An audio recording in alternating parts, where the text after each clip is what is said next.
มีเสียงมันเอ็กโคไหมหรือโอเค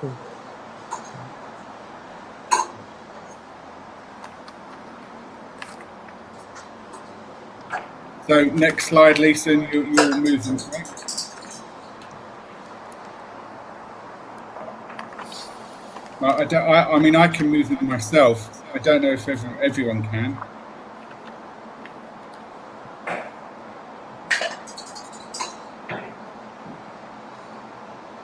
I can move. I can control it as well. Yeah, I think we can all control it. So, and that, yeah, we can move them ourselves, I think. Okay.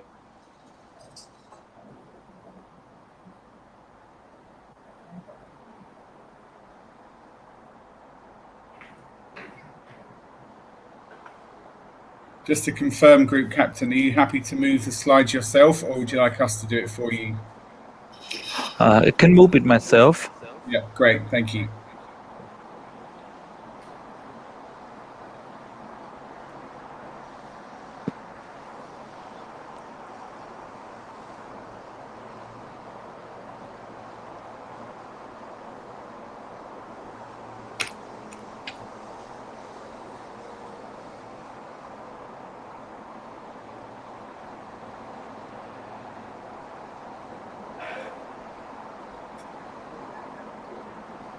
Okay, 1 minute to go. 25 seconds, apparently. All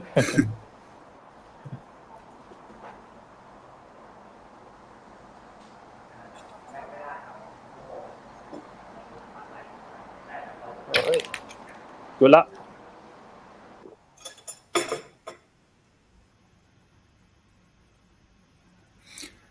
Oh, good morning, good afternoon. Thank you so much for attending today's webinar, looking at Thailand warfare concepts. We have two distinguished speakers today. I'm delighted to introduce Group Captain Amorn Chomchoi, who is the Director of Cyber Operations Division from the Royal Thai Air Force Cyber Centre at the Thai National Cybersecurity Agency.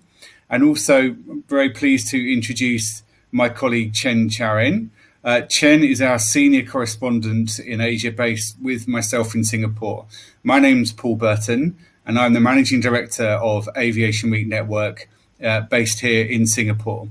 So we'll have two very different views for you today on the nature of defence operations, the defensive landscape, procurement, defence policy and budget, etc. in Thailand. We're very pleased to be able to bring this to you in collaboration with Defence and Security 2021. So yeah, initially I'll just give you a very quick run through of Aviation Week Network and how we can assist you in understanding the aerospace and defence market. Then Group Captain will run through cybersecurity developments from the Thai perspective, before Chen will give you a comprehensive market overview of the Thai defence market. So Aviation Week Network has forged a very close relationship with the leading exhibition in Thailand, Defence and Security, and would invite you to save the date for Defence and Security 2021, which will be held from the 1st to the 4th of November this year at the Impact Convention Centre in Bangkok. If you require any more information about this event, you can go onto their website, asiadefence.com, and find them on all the usual social media outlets.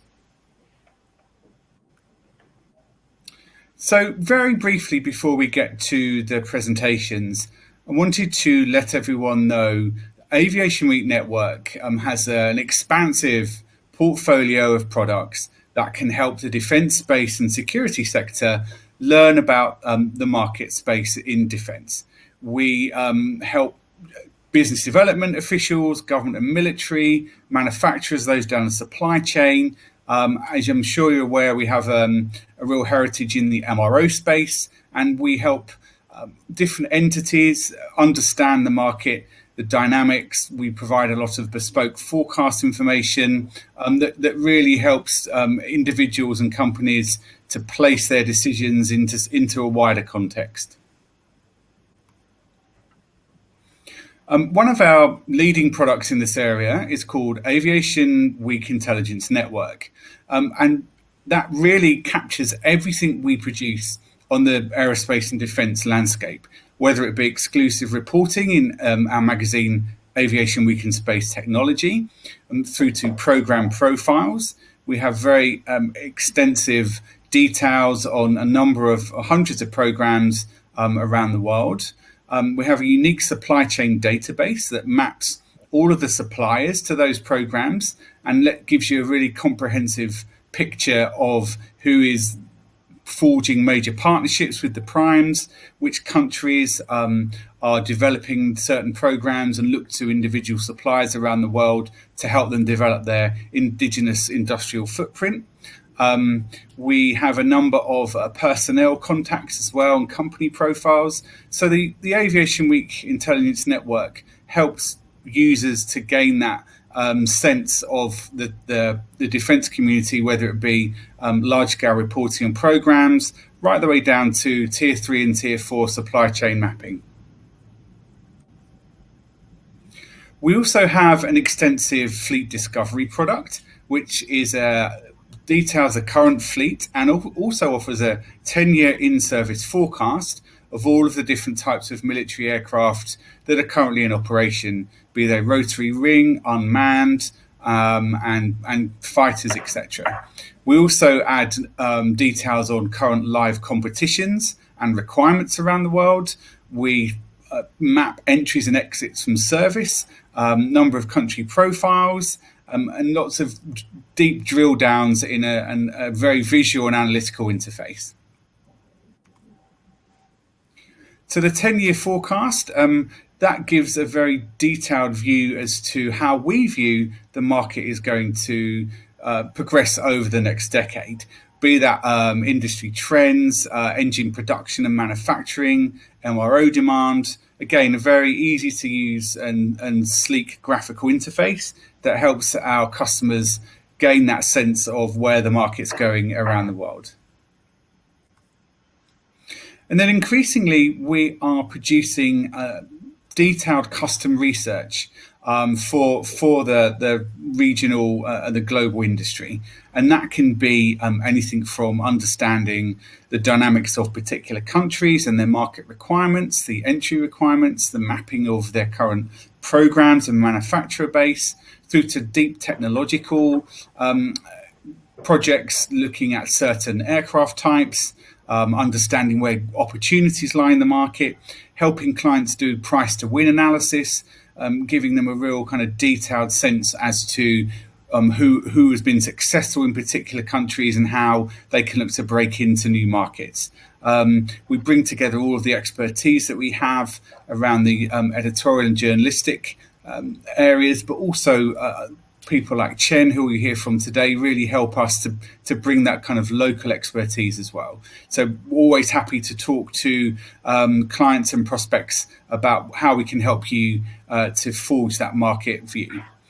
So with that, I'm delighted to hand over to Group Captain, who will walk us through the cyber warfare aspect of Thailand's threat landscape. So over to you, sir. Thank you. Okay. Thank you, Paul. So since we don't have much time, so I will just jump right into it. Today, I would like to discuss 4 points of view. Before we got started, I would like to share that it's just my personal opinion. It doesn't reflect on my organization or my place of work, okay, just to be clear. So today we will discuss cyber warfare and cyber security, and also the cyber threat and how to defend. And we will also take a look at the offensive capability on how to develop it from the views from our adversaries. And also we would like to discuss about cybersecurity challenges. Okay.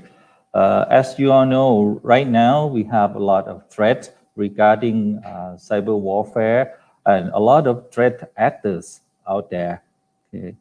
If you read up on the report, Global Risk Index from World Economic Forum, you will hear a lot of cyber attack that it will be upcoming threat.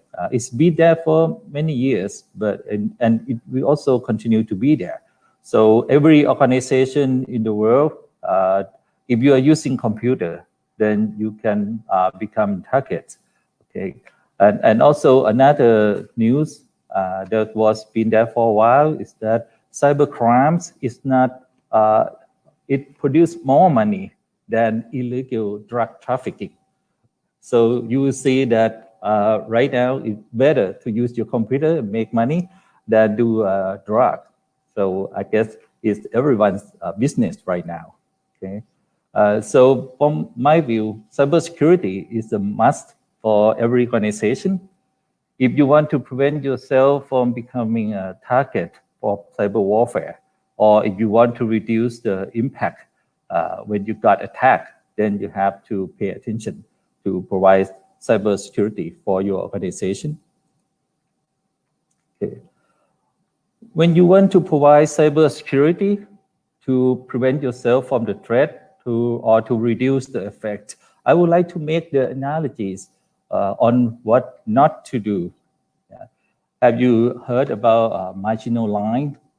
Maginot Line is the fortress that French made it to prevent the attack from Germany. Okay. It was a long line of defense to separate French and also Germany. Yeah. And the Maginot Line, does it work? For some people, they said it worked quite well because German doesn't attack from the point of view of Maginot Line. But at the end, they attack from Belgium. So for cyber defense, you have to think differently. Instead of trying to prevent and use the old method of preventive measures, you have to keep up with the cyber criminal and find some other way to prevent and defend your system. Okay. But the problem is everyone is looking for a quick fix or quick wins, and they all want to buy something that after you got this X system, then you will be safe forever. But in case of cybersecurity, that's not such a case. It is something that needs much more than the equipment, much more than the technologies. Okay, and here's some of the examples. Okay, if you want to prevent yourself from cyber threat, then you need to learn more about your organization and try to find a way to defend it. There's two of the standard for cybersecurity that you could apply to your organization, and it will help with the process of securing your system. Okay? For example, is the NIST, National Institute of Standard Technologies Cybersecurity Framework. This one is quite popular because before you can prevent your system, you have to learn more about your system. That's why you have to start from identify your asset. For asset, I meant hardware, software, and your information. And after that, you have to find a way to protect it based on your risk management, and also how do you classify your information. And you have to detect when something wrong happened. Okay? And after that, you have to have the plan to respond to the event. And you have to find a root cause to prevent it from happening again. So for the way to produce or protect your system to provide cybersecurity, then it's not just a quick fix, but it's long task that you have to find what is your crown jewel of your system, and then find a way to prevent it from bad guy getting in. And even though there's no 100% of protection, so you need to find some way to respond if a bad thing happens and how to recover from it. And also the other standard I would like to discuss is the ISO 27001 on the right hand side. That's something you need to look into. So at the end, for the defensive point of view, in order to prevent your organization from the cyber threats, then you have to understand that cybersecurity is a process. It's not a project. Okay? You cannot buy something and be safe from cyber criminals. It has to involve people, technology, and the process.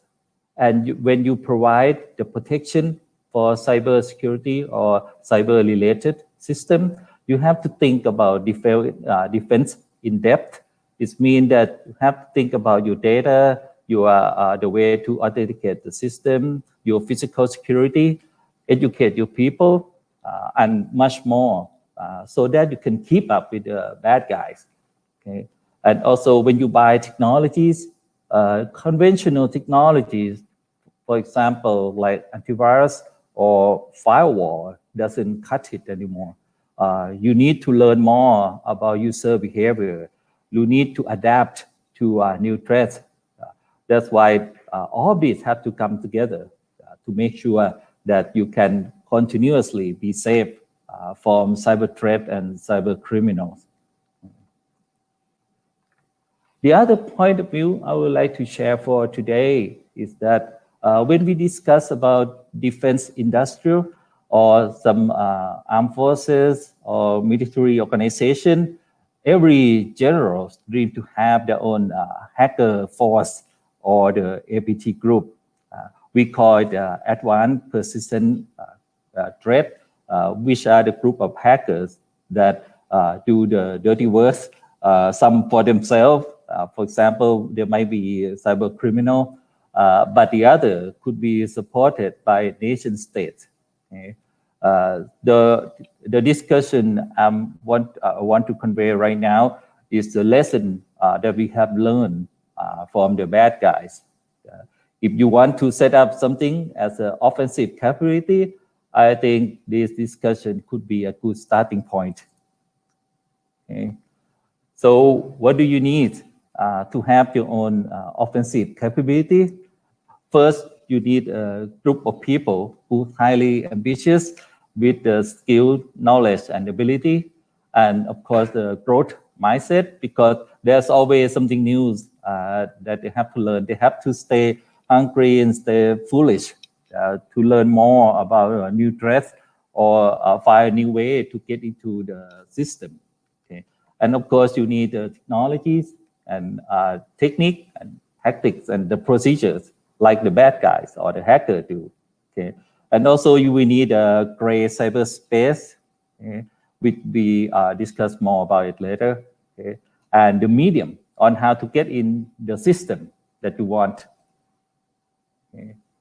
Okay. So first, the name of courses, you can buy and purchase the course, but in order to have someone to actually pass the course, that will require a lot of motivation on their part and a lot of motivation from your own organization, because to acquire such knowledge, you must be really diligent.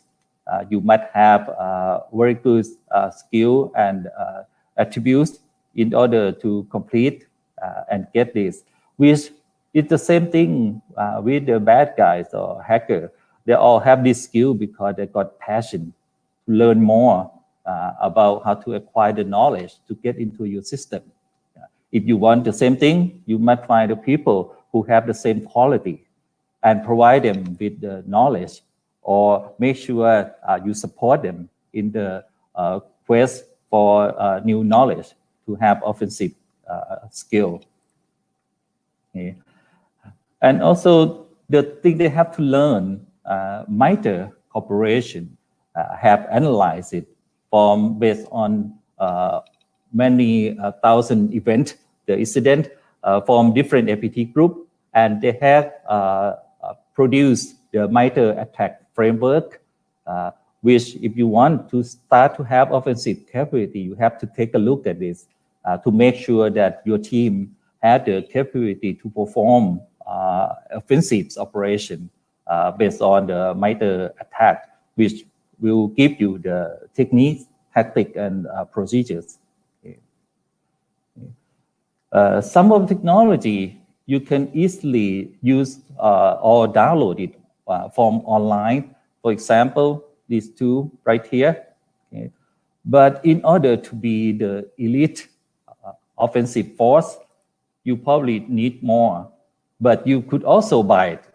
That's why, in some way, even though now I'm discussing on the offensive side, but from the defensive side, you should be worried because something new, even though you don't have the capability yourself, but if you have money, you can buy the new weapon on the market and they sell it in the name of security research.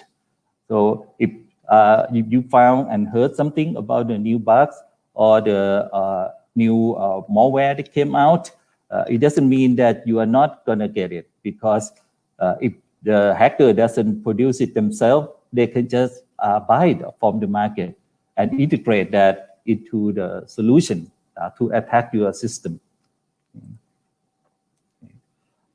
But in order to have a successful operation, you need to know about the gray cyberspace.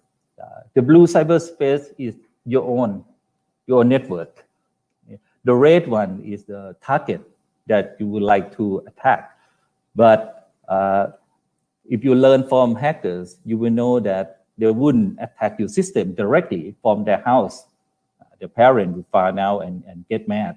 So they have to use the virtual private network or VPN, or they have to use the virtual private server from some other countries, which they could rent it, or they could hack into the system and use it at the base for their operation, and then attack the target that they want. Okay. And the other discussion that I would like to show to you is that, but how do you get to the system? Everyone knows that internet is a good medium to attack a website. Okay. But if your target is a person, then you have to use phishing email or social media, okay, to entice them to click on something. Or public Wi-Fi is a good choice for attacker to use at attack your system. Okay. But if you target is closed system, for example, when we discuss closed system, usually people just meant that there was no internet connection, okay? But it's not actually closed because someone have to get to it to make it work. So the other medium might be human spy, that you have to ask him or her to carry a thumb drive or USB drive, then plug into the system. Okay? So there's always the hacker, if they want to get in your system, there's always a way to get to it. Okay. And on the right-hand side, you will see many more ways for the hackers to get into the system. But most importantly, if you want to do and be successful regarding cyber defensive operation or cyber offensive, both sides defense and offense. Okay? Your organization wouldn't be successful if you don't have in-depth understanding from the leadership. Okay? To prevent your system from the threat, you need to know that you need more than the technology. To establish the offensive capability, then you need to know that it's not just about the computer, but also the people, which is the main and primary component to drive both the defensive and offensive operations for cybersecurity. Okay. And the last thing I would like to share is cybersecurity challenges, because right now there's quite a few people that have a lack of understanding. They just think about cybersecurity after they read the news, but they haven't looked into it and read the books. They only read the news. and a lot of misconception and interpretations. Okay, different people have different point of view regarding cybersecurity and cyber operations, and the second one is lacking of integration between IT department and cybersecurity team. Okay. When something bad happened, there was some inconvenience, the IT people blame cybersecurity team. Okay. Or if cybersecurity team want to warn the IT people that you need to patch the system, you need to make system secure, sometimes they just ignore it and think that it wouldn't happen to them. It wouldn't happen to have hacker to hack into the system. So there is lack of integration. Okay? And there's quite a few organizations have no actual support from top management because what I meant by the support is not just saying that cybersecurity is important, but you have to think about cybersecurity in every action you do. For example, when you got the new system, then you have to ask that this system, was it designed with security in mind? And also, when you do make decision, you have to make decision to support cybersecurity so that it will happen. Okay. And also for cybersecurity, from my point of view, right now is asymmetric warfare. Okay. What I mean by that, I mean, for our side, we just call ourselves a good guy, and we weren't that ready. We weren't that capable, but for hackers, they do it for a living. Yeah. They're much more capable. They dedicate their life for cybersecurity and cyber attacks. So when I said it's asymmetrical, what I meant is that we are at disadvantage because we're relying on IT system, but we are not prepared for the cyber attack, unlike the hackers who always looking for the way to get into your system. Okay. And second point to last is that in the future, you will see more that cyber warfare will be intertwined with cognitive warfare.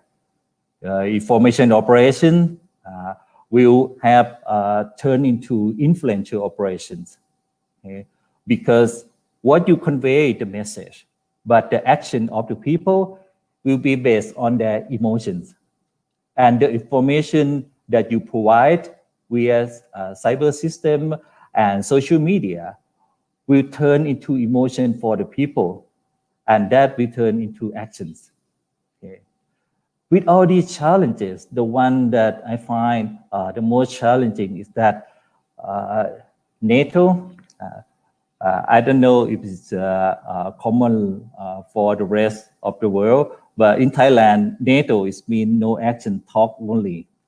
It means that there's a lot of discussion, but hardly any action at all. Okay? So, and why we are doing that? The hackers, they always take actions. That's what I want to share with you today. And if you have questions, please ask a question, and I will try to answer it. Thank you very much, Group Captain. And just to reiterate, we have the Q&A function, so please go ahead and ask any questions, and we can moderate those and have a discussion at the end. So now, delighted to hand over to Chen, who will walk us through Thailand's defence model. Chen. Thank you, Paul. Thank you, Group Captain, for your very informative presentation on cyber warfare. Good afternoon, everybody. I'm Chen Chuanren. I'm the senior correspondent for Asia Pacific for Aviation Week Network. Very glad to be here today, and I'll be speaking briefly about the Thailand defense market and some of our perspective. So to start, let's talk about the current security landscape in the region. So over the past 10 years or so, the Southeast Asia region has been met with some very chronic security threats as well as emerging new ones. So non-conventional threats such as piracy, terrorism still persist. And often the military are, of course, called in as the opponent's firepower improves. Similarly, militaries are often deployed for humanitarian operations, more often seen in areas like the Philippines, Indonesia, in response to disasters like typhoon, floods, and earthquake, etc. More recently, we saw the armed forces deployed for COVID-19 related operations, ranging from enforcement of lockdown measures to even the mass testing of population. The rise of China have seen them beginning to challenge the sovereign waters in the region, some as far south as Natuna Islands in Indonesia. These activities can come in the form of either fishing vessels, coast guard ships, naval activities, or even reclamation works. And even between Southeast Asian nations, we do have border infringements and border incidents, especially in unresolved waters, like such as those between Singapore, Malaysia, and Malaysia and Indonesia as well. The defeat of ISIS in the Middle East has also posed new threats as these fighters return home. Most recently, as you see in the photo, in Marawi, Philippines, we saw how a city was besieged and used as a terrorist stronghold, with the Philippines army taking months to defeat it. Similar cases were also seen in Malaysia in 2013, where military assets were deployed to counter insurgents in the Lahad Datu in East Malaysia. So with the security landscape, what has changed? Firstly, we have what we call the rapid post 1997 modernization. So in 1997, you have the Asian financial crisis, which saw countries like Indonesia, Thailand, Malaysia slashing their defense budgets. But of course, with now the threats mentioned above, they have invested so much more money into acquiring new assets and modernizing the armed forces. Similarly, with infringements and border incidents, demand for surveillance platform, both manned and unmanned, has increased, so that you have a persistent watch over your territorial interest. Littoral platforms such as those offshore patrol vessels. Recently, you have seen a lot of littoral combat ships, they call it, littoral mission vessels. They have also seen a lot of interest. Their ability to be modular has also allowed them to swing from combat roles to humanitarian missions as well. LIC platforms, LIC is what we call low intensity conflicts, are also in the rise. So you have motorized and light mechanized land forces as well. You see from small jeeps, they are becoming more up-armored into a mine-protected vehicle, and these are becoming more prevalent in this part of the world. And of course, there's also the rise of new suppliers, as those from South Korea, China, Turkey, and even potentially Japan. So let's quickly dive into Thailand and what are some of the security trends that we have noticed. Firstly, there has been a focus into domestic platforms, domestic developments of platforms, as is seen in the photos, the Black Widow 8x8 infantry carrier vehicle. In the air, we have the U-1 unmanned aerial vehicles. And Thailand has a very strong automotive building capabilities, which will indeed help the development and production of heavy land systems, such as armored vehicles. There has been a drive towards network-centric warfare, especially after this Gripen program, which has introduced this Link-T data link to the Thai Air Force. And with that, the Thai Navy has also integrated the Link-T into their ships. More recently, the new frigate, and as well as their aircraft carrier as well. Like many armed forces, there's been focus on the fourth and fifth domain. So if the air, land, and sea service are the first to third domain, the fourth and fifth are the cyber warfare and space, as what Group Captain has mentioned earlier. The space was also highlighted in the recent Royal Thai Air Force white paper, and of course group captain has already given us a very good insight of his perspective into cyber warfare. And like a number of states, modernization is also hit by COVID-19 with significant budget cuts across the three services. The Thai is not spared as well. We have the RTAF budget cut by around 23%, the Thai Navy by around 33%, and the Thai Army by around 56%. So we have some new figures recently. So this is the regional defense budget, but with Thailand, Singapore, Indonesia, and Malaysia, and we just got the Singapore numbers just a couple of days ago. The defense budget still see some increase in some major Southeast Asian militaries. So Singapore still has the highest budget, and in the new fiscal year 2021 have increased to $11.4 billion USD. Indonesia is catching up with very ambitious defense modernization, estimated at around $9 billion in 2021, and Thailand is at around $7.2 billion US dollars. And this is the Thai aviation fleet data based on our Aviation Week fleet discovery. We will talk a bit more about that in a bit. So we can see the breakdown of Thai aviation assets across the three services. So the number you see here are the combined numbers from the air, land, and sea.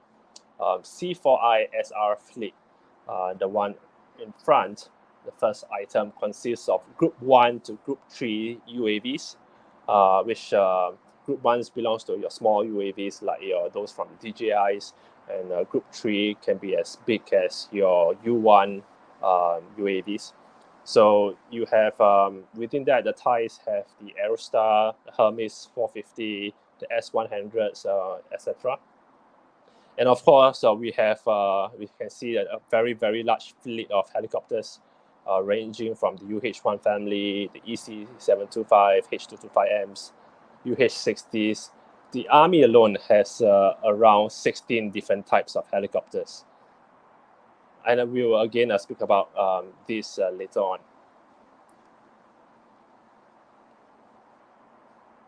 This is where Thailand and its various assets stands with respect to the rest of the neighbors.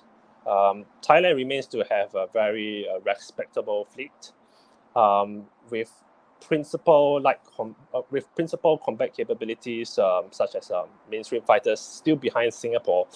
But if you include light combat aircraft such as the T-50s, L-39s, and Alpha jets, Thailand has the largest combat fleet.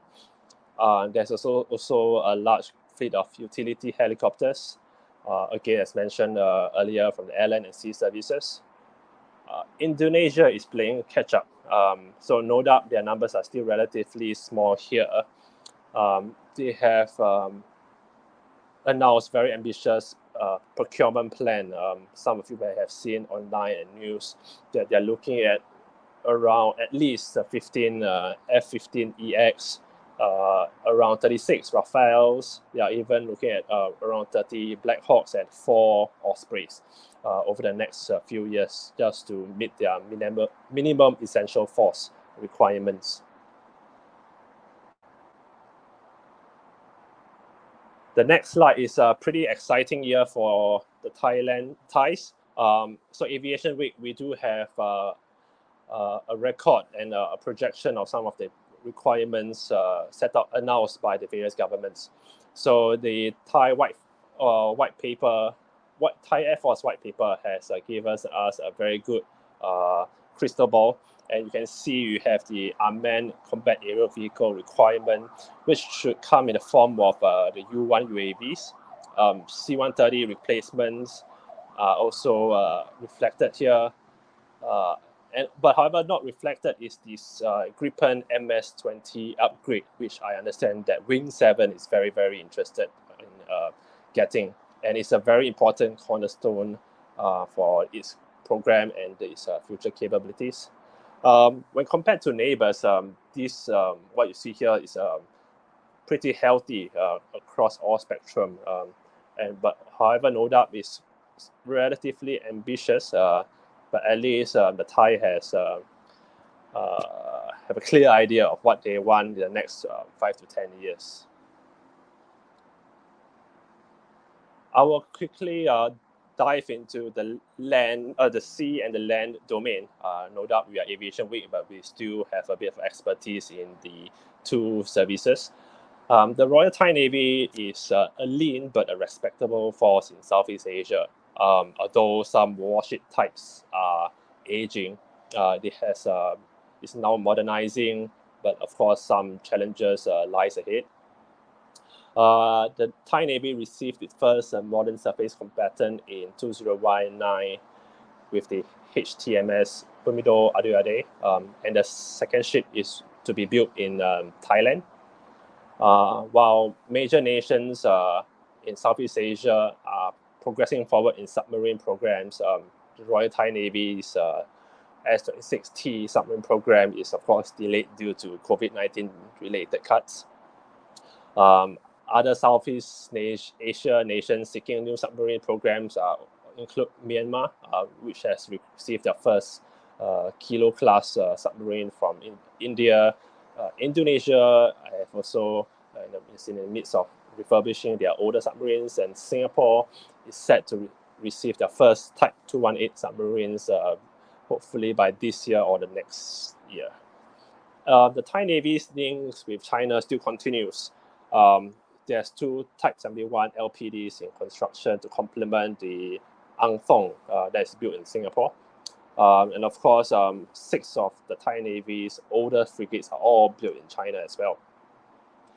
The ship types in the Thai Navy remains numerous and complex. So for example, there are 3 frigate class, 3 corvette class, 4 patrol vessel types, all in small numbers. As mentioned, this will make logistics and manpower ratings to be complex and rather inefficient, which could lead to increased costs. And back to dry land, the Thai Army is very busy acquiring a myriad of platforms. Over the last few years, we have the first batch of last year, in fact, the first batch of Striker arriving, US-made Strikers, joining the regional trend of motorized infantry platforms that you can see in Singapore. We have the Terrex. The Malaysia, they have the AV8 series of vehicles, and it has also new VT4 tanks from China, and it's reportedly looking at amphibious vehicles for the Thai Marines. Perhaps the most severe issue again, the Thai Army has the most type of vehicles amongst its neighbors, making logistics, training, and sustainment a little more challenging in the long term. The Thai Army saw 56% budget cuts, which saw the second Striker delivery postponed, and with some of the plans shelved, other plans shelved at the moment. Before we end off my presentation, I will talk a little bit of some key regional unmanned programs. So in Singapore, Vietnam, Malaysia, Indonesia, and Philippines, the Scan Eagle is pretty much active right now, used mainly to monitor territorial waters, economic zones, etc. And in Singapore, probably one of the slightly more advanced in terms of unmanned systems. The Singapore Air Force have the Heron 1 very much in progress. The new tactical UAV program is in play, which is aiming to replace the Hermes 450 UAV soon. In the sea, they have operationalized their unmanned mine countermeasure vehicles. So these unmanned systems will replace the traditional manned mine countermeasure ships. And there's come to two types. There is the mine countermeasure ones, and there's the sonar, post-sonar version. And they are in the process of developing a new maritime security unmanned surface vessel, USVs, which will also patrol the waters of Singapore. Very interestingly, in Indonesia, they have domestic programs to develop unmanned combat aerial vehicle, which is seen in the photo there, the Puna. It has very ambitious plan to make it into a much like a Predator-style UAV with missiles, anti-tank missiles, and as well as service capabilities. And of course, they have also acquired some Chinese Taihong 4 unmanned combat aerial vehicles as well. And of course, not to mention, we have also Thailand again with your U1 UAVs, which was put into service, and I believe live firing should happen pretty soon. With that, I will hand back to the moderator, Paul, and we'll be happy to take any questions. Thank you. Many thanks indeed, Chen. So let's go straight into the questions. We have just over 10 minutes. And the first one is to Group Captain, and it's around the nature of the cyber security threats. And the question is interested to know how entwined are those threats with warfare in the air, sea and land battle spaces? Okay, that was a great question. But before I answer it, let me answer it with a question first. Does the land, sea, and space controlled by computer and network right now? If the answer is yes, then it might be related. Because how do you control the satellite? You use computer and you use the network. How do you run the most advanced battleship? You use computer and you use a network. And of course, for the air, how do you do the planning for the aircraft? What inside the fifth or sixth generation aircraft, there's always computer. So how it's not related to cyber warfare, okay?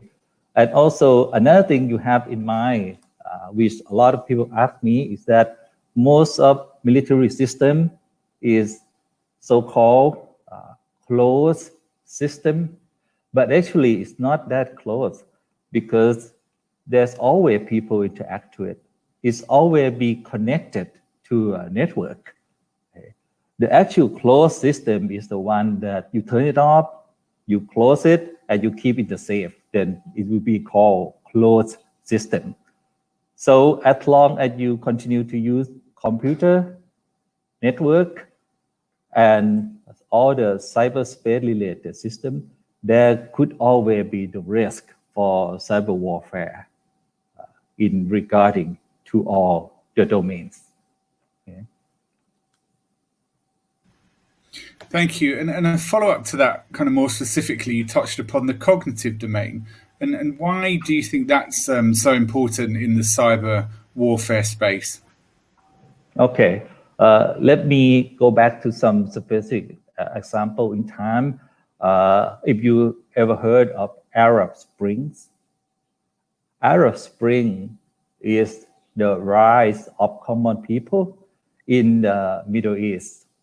And after the event of Arab Springs, every government in that area was changes, okay? And what do they use as the main of the medium to communicate between a group of people when they rise against their government? Is Facebook, Twitter, and YouTube, okay? And you will continue to see that happen again and again.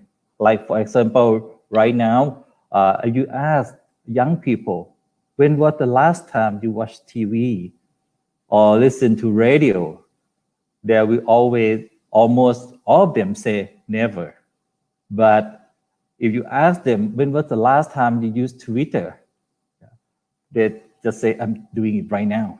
Okay, so cyber is the main medium for cognitive or influence operation.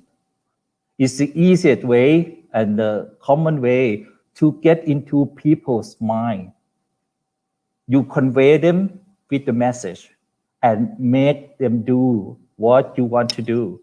Okay, so cyber is the main thing right now, but the reason I brought up cognitive domain or influential operation because I don't want people to miss the forest for the tree.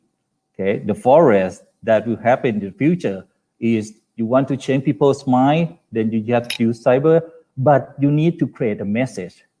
Okay, the one that people want to hear or the one that you want people to hear and do some action. Okay, like for example, in the future, soon we will have election. Okay, if you want to resolve the of the election going the way you want it, the easiest way is to use the message to turn the message into emotion and emotion turn into action. And that was based on cognitive domain.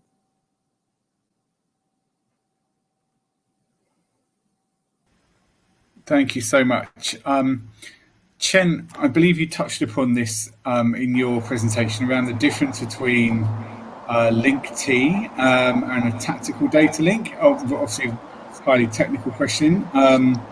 If you haven't got specifics to hand, we can certainly get back to the questioner after the webinar. I think to quickly answer the question, so link-T is a sovereign data link supplied to Thailand from SAP when they procure the Gripen program. So unlike Link 16, where the codes are probably controlled by the United States or NATO, link-T, no one has the codes to link-T, and only the Thais has it. So they have the ability to modify whatever is in the system, and they have the ability to download link-T across to Thai assets, and only the Thai assets are able to communicate with each other. That is the main difference. So in other words, you can say no third party is able to meddle with link-T. And again, with that, you need a very strong cyber warfare or electronic warfare to complement link-T to make it a very robust system, of course. Thank you. And from the very technical to the geopolitical, and we have a question around the Thai army selecting both American and Chinese land vehicles around the same period. Tough to think of too many countries that will have that kind of procurement policy and ability. So just wondering your take on that as an issue for their bilateral relation to each country. I think, of course, there is also some geopolitical reasons at play. You know, of course, the Thais always have good relationships with the Chinese, and of course, he is a strategic partner with the United States as well. But having said that, if you look at assets-wise, look at the system on its own, sometimes the Chinese system might just be more suitable than the American ones. For example, if you look at light tanks, the Chinese probably have better light tanks technology in terms of weight, in terms of capabilities than Americans, which is very based on heavy tank, being better tank-centric warfare. So if you look at that manner, it's little surprise that the Thais might swing towards the Chinese in that manner. But of course, I always think that the Thais has always been very friendly with both Chinese and the United States, and of course that's one of the factors that reason why they are looking at systems from both sides as well. I'm not sure whether the group captain has anything to add.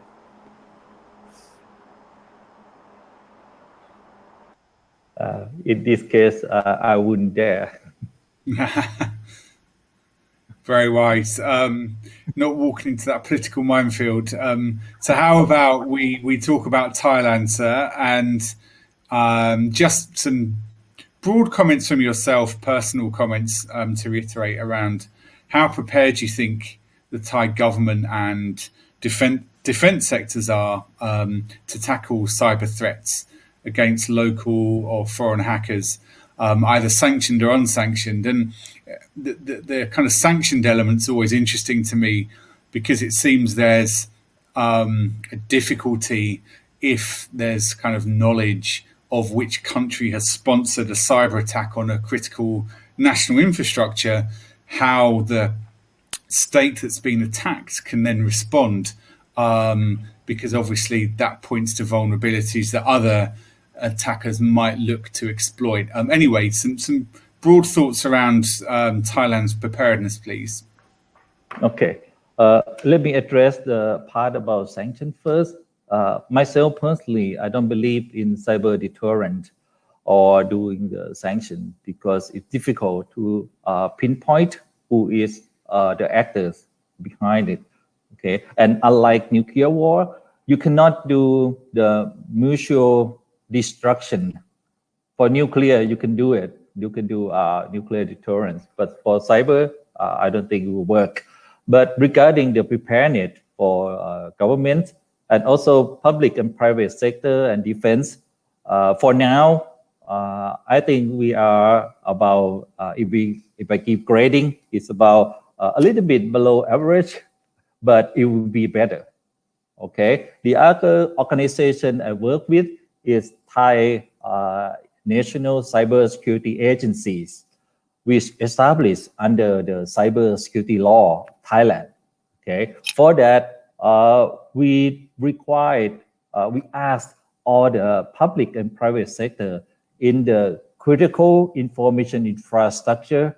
Okay. If you are the one that provides such services, then you are the CAI and abide by law. Okay. To provide better protection for your system. You have to do risk management. You have to provide a way to detect if the incident happening with your system. And then you have to have a good plan of response. Okay. So in the future, okay, I believe that we will be in better shape than we are right now. I have a high hope for that. Okay. That's why I work for NCSA right now, because that's what we need to do. We need to drive the organization which relate to the CAI to better prepare. Okay, not just in terms of protection, but the readiness to respond to the incident. Okay, and in the future, we will be better than today. Thank you. I think we have time for one, possibly two more. This one again alludes to Chinese involvement in Thailand, and specifically in the Eastern Economic Corridor, the EEC, and China's desire to establish smart cities along that corridor. Do you foresee any issues there, Group Captain, around personal data security, for instance, and whether or not that might impact upon national security if those kind of Chinese-backed smart cities were established along that corridor? Okay, another tough question. Okay, I think right now, if we operating by the PDPA law, personal data and privacy, which is the law right now for Thailand, if we follow along the line, like for example, you ask for consent before you store any personal or private data, and have the way to manage it. Which, if you're not familiar with it, think about GDPR. It's about the same way. Okay, I think we can be in pretty good shape regarding the privacy and the leakage of personal data, regardless of the country that was involved. Okay, because if we can ask them to abide by our law, then it should be okay. Because people will be saying the same thing for some American company, such as Facebook and Google. Okay, it's not just the country that operate the system. Okay, it's the matter of if we have the law and they abide by it, then it should be okay.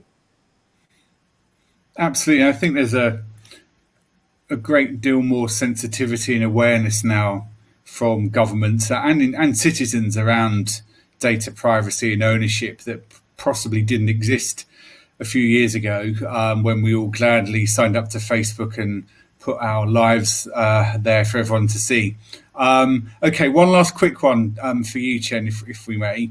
How can you see trends of innovation in ISR missions to cope with terrorist threats in the Southeast Asian region? It's a pretty interesting question.